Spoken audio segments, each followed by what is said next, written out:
अस्सलाम वालेकुम और रहमतुल्लाहि व बरकातुहू। तो कैसे हैं आप सब? मैं उम्मीद करती हूँ कि आप सब खैर व आफियत के साथ होंगे। अल्लाह आप सबको अपने हिफ्ज़ व अमान में रखे और इस बीमारी से हम सब की हिफाजत करें, आमीन। लॉकडाउन चल रहा है, हम सब जो है वो अपने घरों में कैद है और बहुत बोर हो रहे हैं। लेडीज़ के पास बहुत सारे काम हैं करने के लिए और उनको आई एम श्योर बिल्कुल भी फुर्सत नहीं मिल रही होगी, क्योंकि सारे जेंट्स जो है वो घर पे है, बच्चे घरों में है, तो घर जो है वो अच्छा खासा जो है वो शोर शराबे से भर चुका होगा।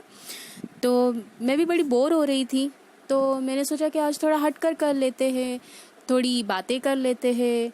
और मैंने सोचा कि आज मैं आप लोगों को जो है वो कुछ इंटरेस्टिंग बताऊंगी, जैसे कि मेरी मेहंदी की डिज़ाइन थोड़ी इंटरेस्टिंग होने वाली है आज, क्योंकि मैं आप लोगों के साथ शेयर कर रही हूँ अपनी हीना टैटू।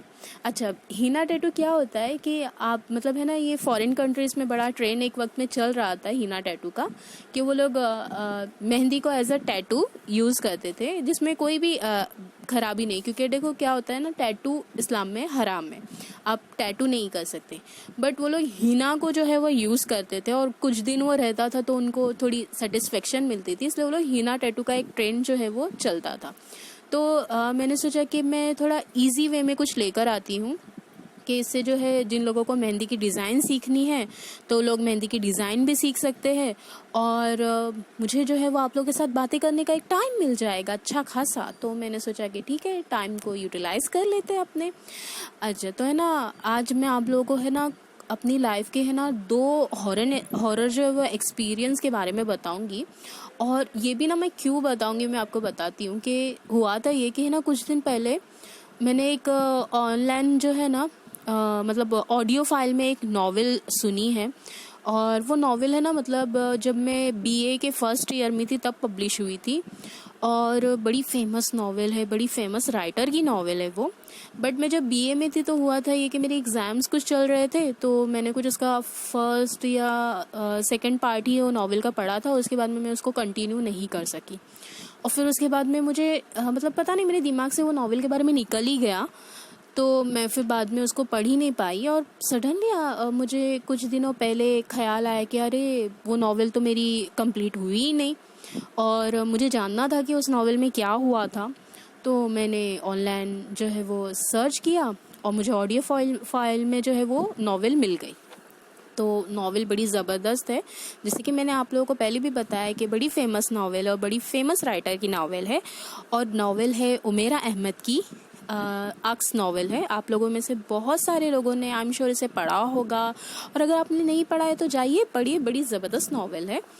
उस नॉवेल की ना खास बात क्या है पता है, जो चीज़ मुझे मतलब पता नहीं सडनली जो याद आई मुझे उस नॉवेल की, वो ये है कि नॉवेल बड़ी वैसे सिंपल है, उसकी स्टोरी, उसका प्लॉट सिंपल सा है, बट उसको मतलब नॉवेल का प्रेजेंटेशन जो है वो बड़ा ज़बरदस्त है। कैरेक्टर्स को जो है वो उमेर अहमद ने जो है वो बहुत ज़बरदस्त तरीके से जो है वो बताया है और उनको पेश किया है। और मेरा तो यही ख्याल है कि कैरेक्टर ने ही जो है वो नॉवेल में जान डाली है, वरना नॉवेल की स्टोरी बड़ी सिंपल है कि एक लड़की की कहानी, छोटी बच्ची की, जिसे बचपन में जो है वो हरेस किया जाता है और वो सारी ज़िंदगी इस दाग के साथ में रहती है कि उसके साथ में जो है वो छेड़खानी की गई थी, और फिर जब वो बड़ी होती है तो वो अपना बदला ले लेती है, और वो एक गरीब जो है वो नौकर की नवासी होती है वो बच्ची। और बड़ी अच्छी है कहानी। मतलब नॉर्मली जो हम लोग नॉवेल पढ़ते हैं ना, अभी नॉवेल के नाम पे हमारे दिमाग में क्या आता है कि इश्क, मोहब्बत, रोमांस, और पता नहीं ऐसी मोहब्बत जो बिल्कुल नामुमकिन हो और वो मुमकिन हो जाए। तो अगर आप लोग ऐसी कोई स्टोरी की उम्मीद कर रहे तो ऐसा तो इस नॉवेल में कुछ भी नहीं है। आप लोगों को जो है वो इस नॉवेल में सीखने के लिए बहुत कुछ मिलेगा। तो मुझे बहुत अच्छी लगी कि मैंने एक रूटीन से हटकर कोई चीज़ की और एक अच्छी चीज़ पढ़ने में आई, जिसमें जो है वो बहुत कुछ अच्छा है। जिसमें मुझे ये बहुत अच्छा लगा ना इस नॉवेल में कि इसमें बताया गया है कि किस तरीके से इंसान के अमाल जो है वो उसके पर हावी हो जाते हैं एक वक्त के बाद, और किस तरीके से उसके अच्छे और बुरे अमाल उसके सामने आ जाते हैं, बिल्कुल फेस टू फेस हो जाते हैं। तो मुझे ये चीज़ बड़ी अच्छी लगी और एक नई चीज़ सीखने के लिए मिली। और उमेर अहमद की और भी बहुत सारी जो है वो ज़बरदस्त नावल है जिनमें जो है वो रोमांस वगैरह इतना नहीं है। जैसे आप पीरे कामिल देख लीजिए, आबे हयात देख लीजिए, और रिसेंटली जो है उनका अलिफ नावल भी उनका पब्लिश हुआ है। इवन अलिफ के ऊपर तो ड्रामा भी चल रहा है और उन लोगों ने उसके ड्रामे को भी बहुत सराहा। बट मुझे ड्रामा इतना कुछ खास पसंद नहीं आया, मुझे नावल बड़ी अच्छी लगी। मैंने अलिफ नावल भी जो है वो ऑडियो फाइल में सुनी थी और मुझे वो बड़ी अच्छी लगी थी। और उसके बाद में उसका ड्रामा भी जब आया तो मैं एक्साइटेड थी कि मुझे कोई मतलब एक नावल का ड्रामा देखने मिलेगा। But to be very honest मुझे ड्रामा नहीं अच्छा लगा, क्योंकि उनकी नावल बड़ी अलग है और उनका ड्रामा बड़ा अलग है। और मे भी शायद आपको ड्रामा अच्छा लगा हो। तो अगर आपको पढ़नी है उमेर अहमद की नावल तो बहुत सारी उनकी नावल जो है वो अवेलेबल है, तो आप लोग जाइए पढ़िए। और अक्स नावल भी ज़रूर पढ़िएगा। अच्छा तो है ना, इस नावल को पढ़ने की जो मेरी ख़ास वजह थी ना, जिस चीज़ ने मुझे अट्रैक्ट किया था वो ये था कि इस नावल में होता ये है कि एक घर के बारे में फेमस ये होता है कि उस घर में ना 7 बौने रहते हैं जो किसी को दिखाई नहीं देते, बट अपनी है ना प्रेजेंस को वो लोग फील कराते हैं। और वो बौने जो है ना वहाँ पे उस घर में एक मिरर होता है, उसमें दिखाई देते हैं लोगों को, बाकी ऐसे दिखाई नहीं देते। और उस घर के बारे में ये भी चीज़ फेमस होती कि वहाँ पर अगर कोई शादीशुदा जोड़ा आता है ना तो वो जोड़े का मतलब या तो फिर उन लोगों के बीच में तलाक हो जाती है या तो दोनों में से किसी का इंतकाल हो जाता है, मियाँ बीवी में से, तो उस घर में कोई जोड़ा रह नहीं सकता। और वो 7 बौनों की जो प्रेजेंस को फील कराया गया ना, तो हम लोग को थोड़ा तजस्सुस होता है कि क्या है बौने, कैसे है।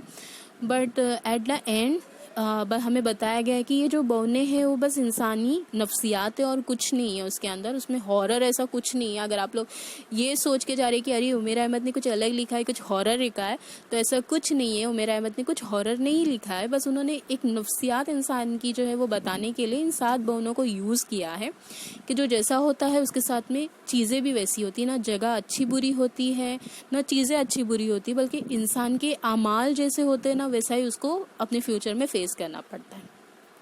तो मैंने सोचा कि अब मैं जब नावल पढ़ा है तो मैं आप लोगों को इस नावल के बारे में भी बताऊंगी।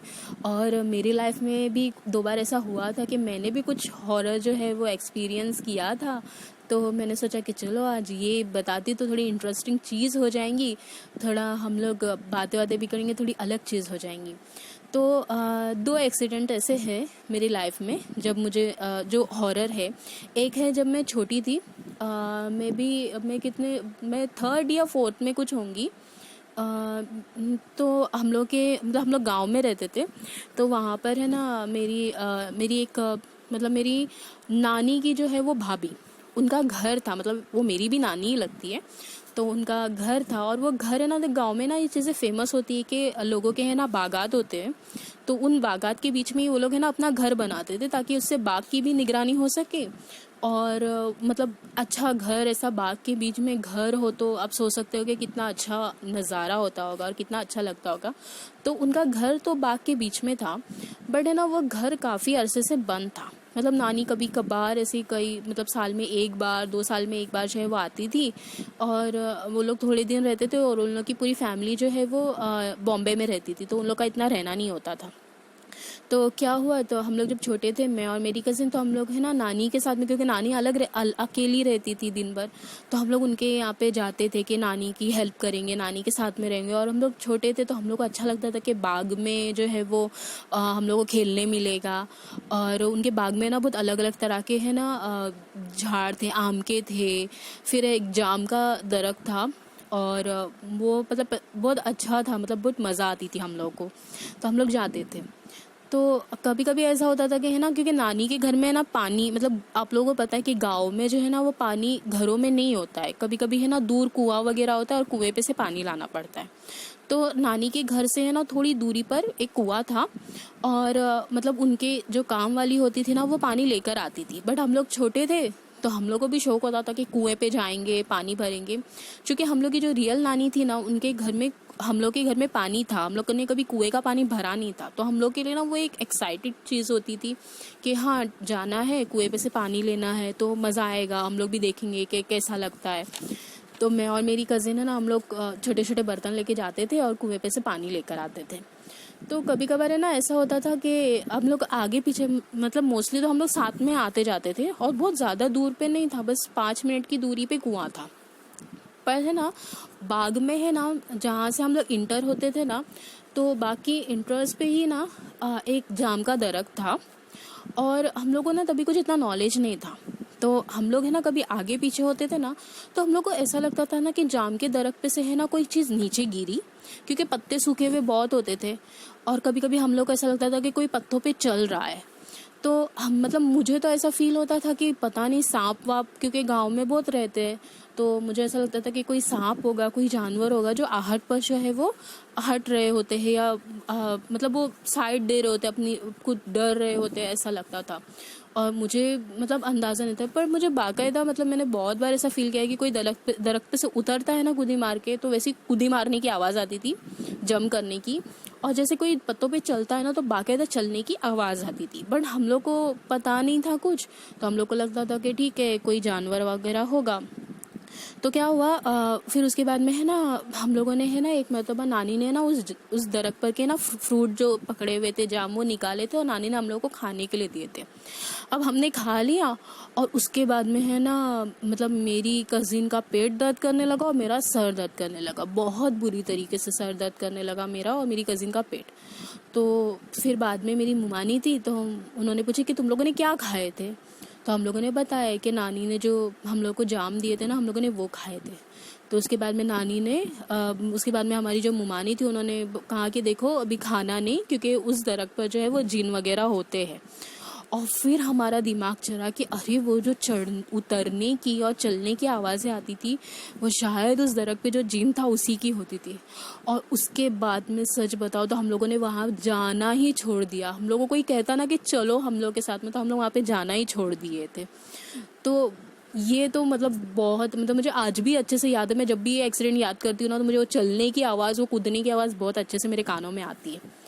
अच्छा, तो ये एक स्टोरी थी, ये एक्सपीरियंस था। अब वीडियो चूँकि मैं मतलब बहुत लंबा हो जाएगा, अगर मैं सेकंड स्टोरी सुनाऊंगी, तो मैं इंशाल्लाह आप लोगों को नेक्स्ट टाइम सुनाऊंगी कि मैंने नेक्स्ट टाइम क्या फ़ील किया था। और एक बात मैं आप लोगों से कहना चाहूँगी कि देखिए, क्योंकि ये बहुत मुश्किल वक्त चल रहा है, तो अगर आपके आसपास में है ना कोई भी ऐसा इंसान हो जो ज़रूरतमंद हो, तो प्लीज़ किसी की भी, आप किसी भी तरीके से हेल्प कर सके, खाना देकर या अनाज देकर, तो प्लीज़ आप ज़रूर कीजिए। इवन अगर आपको लगता है ना कि आपकी एक बात से भी किसी का काम हो सकता है, तो प्लीज़ अपनी वैल्यू को जो है वो पहचानिए और अपनी पावर को यूज़ कीजिए अच्छे काम में, और किसी की हेल्प कीजिए। इंशाल्लाह जो है वो आपको उसका अजर जो है अल्लाह ताला डबल देगा इंशाल्लाह। और अगर आप लोगों को मेरी ये वाली वीडियो अच्छी लगी होगी, तो जो है वो मेरे चैनल को जो है वो सब्सक्राइब कीजिए, वीडियो को अपने फ्रेंड्स के साथ शेयर कीजिए, और जो है वो मुझे बताइए कि आपको मेरी स्टोरी कैसी लगी, और आप कैसे स्टोरीज़ और मेरे बारे में जानना चाहते हैं। तो इंशाल्लाह हम लोग नेक्स्ट टाइम में जो है मैं आपको अपनी सेकंड हॉरर एक्सपीरियंस से ज़रूर आगाह करूँगी। और अपना बहुत सारा ख्याल रखिए। अल्लाह आप सबको अपने हिफ्ज़ अमान में रखे। जज़ाकल्लाहु खैर। अस्सलाम वालेकुम व रहमतुल्लाहि व बरकातुहू।